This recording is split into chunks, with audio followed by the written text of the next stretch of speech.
If you're looking to understand God's Word in a deeper and more profound way, this video is for you. Today, you're going to discover why scholars now believe Mark is the hidden gem among the four Gospels, and more importantly, we're going to uncover the concept of the opposite kingdom.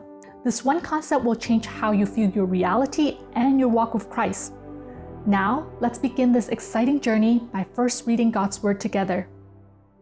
Mark chapter 1, verse 1 to 15. The beginning of the good news of Jesus Christ, the Son of God. As it is written in the prophet Isaiah, "See, I am sending my messenger ahead of you, who will prepare your way. The voice of one crying out in the wilderness, prepare the way of the Lord, make his paths straight." John the Baptizer appeared in the wilderness proclaiming a baptism of repentance for the forgiveness of sins. And people from the whole Judean countryside and all the people of Jerusalem were going out to him and were baptized by him in the river Jordan, confessing their sins. Now John was clothed with camel's hair with a leather belt around his waist, and he ate locusts and wild honey. He proclaimed, "The one who is more powerful than I is coming after me. I am not worthy to stoop down and untie the thong of his sandals. I have baptized you with water, but he will baptize you with the Holy Spirit."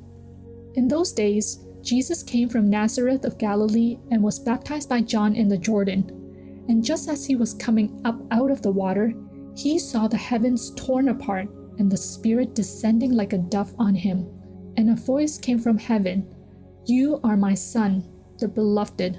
With you I am well pleased." And the Spirit immediately drove him out into the wilderness. He was in the wilderness 40 days, tempted by Satan, and he was with the wild beasts, and the angels waited on him. Now after John was arrested, Jesus came to Galilee proclaiming the good news of God, and saying, "The time is fulfilled, and the kingdom of God has come near. Repent and believe in the good news." For a long time, the Gospel of Mark was the most underrated and neglected out of the four Gospels. One reason might be because it is brief and lacks details compared to the others. Just compare the four introductions. Matthew carefully drafted a lengthy genealogy. Luke has the most elaborate birth account. John begins with a profound theological description of Jesus. And Mark? Well, the author cuts to the chase by introducing Jesus as the Messiah, then jumps into Old Testament passages regarding the messenger, followed by describing John the Baptist's ministry. Then Jesus was baptized, sent into the wilderness to be tempted, and John was put into prison while Jesus began his ministry. All that happened within just 15 verses. Why did Mark take this approach with his introduction? Is Mark even worth our time? Most definitely, yes. In recent decades, the Gospel of Mark has gained great attention among scholars because ancient text studies have now dated Mark as the first Gospel being written out of the four. Since there are high percentages of textual overlap between Matthew, Mark, and Luke, and with Mark being the first completed Gospel, many scholars believe that Matthew and Luke used Mark as a source of reference. More importantly, if we study Mark closely, we see that the author was extremely intentional in what he chose to include in his writing. Take this introduction as an example. When we zoom out and look at the whole Gospel of Mark, we realize this introduction actually touches upon many of the core themes in the rest of the book. It introduces Jesus as the promised Messiah. It mentions baptism, which is a symbol of the new covenant. It touches on the topic of forgiveness of sins, the working of the Holy Spirit, Jesus as the Son of God, Jesus against Satan and evil, God's will and working over the narrative of Jesus, preaching of the gospel, the kingdom of God, and the need for us to repent and believe the good news. So within 15 verses, the author gave us an overview of the whole gospel. Amazing, right? While at first glance, the Gospel of Mark may seem brief, plain, and maybe even boring, but if we look carefully, there are hidden treasures in every passage. Now, let's dig even deeper into this passage to find something beautiful. Aside from the core themes that were just mentioned, this passage also gives us a foretaste that the kingdom of God is opposite from what we know. In this fallen world, we push, shove, and elbow each other to elevate ourselves. But in the kingdom of God, the norm is to do everything we can to lift up others. Imagine a kingdom where everyone in it will not only look out for, but also serve and even sacrifice themselves for the sake of loving others. That might sound like an impossible utopia, but right from the beginning, the author gives us hope that it is possible, and we catch a glimpse of it through the life of John the Baptist. The attention John the Baptist received was undeniable. Long before his arrival, prophets already foretold his coming. Moreover, his powerful preaching, his way of life, and his appearance made it obvious that he was a prophet of God. The text says that all of the Judean countryside and Jerusalem went out to hear him preach and to be baptized by him. He was the star of the show, but at the height of his ministry, he brought himself low by saying, "After me comes the one more powerful than I, the straps of whose sandals I'm not worthy to stoop down and untie. I baptize you with water, but he will baptize you with the Holy Spirit." Despite all the influence and fame that he had, John the Baptist embraced the role of a stage builder. All this time, while his followers saw John as the rising star, he was there building a stage for the greater one to come. He set the stage by preparing the people with the preaching of the repentance for the forgiveness of sins, and he baptized them with water, which represents the new covenant between God and his people through Jesus.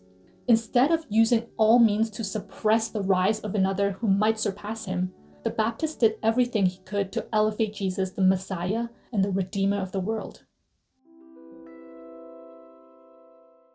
Finally, Jesus enters the stage when he comes from Nazareth in Galilee to be baptized by John in the Jordan River. Jesus is put under the spotlight as God the Father and the Holy Spirit acknowledged him as the Son of God. The affirmation of Jesus' identity and his ability to withstand the temptation of Satan shows that Jesus is the one who is to baptize with the Holy Spirit. At this point, John the Baptist quietly leaves the stage. He has prepared the stage well so that people can see and hear the Anointed One. As John fades to the back, Jesus moves to the center stage and begins to preach the good news in Galilee. This introduction not only touches upon many of the crucial themes in the good news, it also draws the faint outline of the opposite kingdom of God.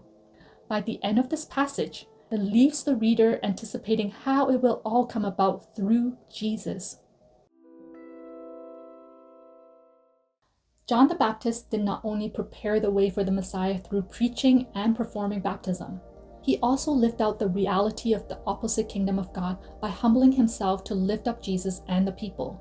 He was able to do this because he understood that the Messiah had come to establish God's opposite kingdom, a kingdom where each member will lay down their life for another.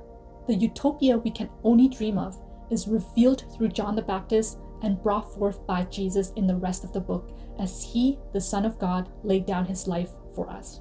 The kingdom of God is like no other worldly kingdom, and we will need a complete mind shift to comprehend its reality and magnificence. I pray that throughout this study of Mark, the power of God's Word and the guidance of the Holy Spirit will not only allow you to understand, also embrace the beauty of God's kingdom with joy and enter it with confidence. What we've uncovered today is only the first 15 verses, the very beginning of a 40-part journey through the Gospel of Mark. If today's look at the opposite kingdom stirred something in you, imagine what the next 39 sessions will do to your faith. This isn't just a study, it's a 40-day commitment to see the world through the eyes of the Messiah. So if you're ready to rediscover the profound beauty of Scripture, make sure to hit the subscribe button and turn on the notification bell. You won't want to miss a single step of this transformation. There is a corresponding audio devotion for this message linked below. It will guide you to meditate and pray through today's message so that it moves from your head to your heart. But don't walk this path alone. The kingdom of God is a community. If you know someone who is hungry for a deeper or more authentic connection to the Word, share this video with them. Let's see how God will transform us as we move through the beautiful Word of Mark together. Thank you for being here. I'll see you in part 2. Emmanuel, and God bless.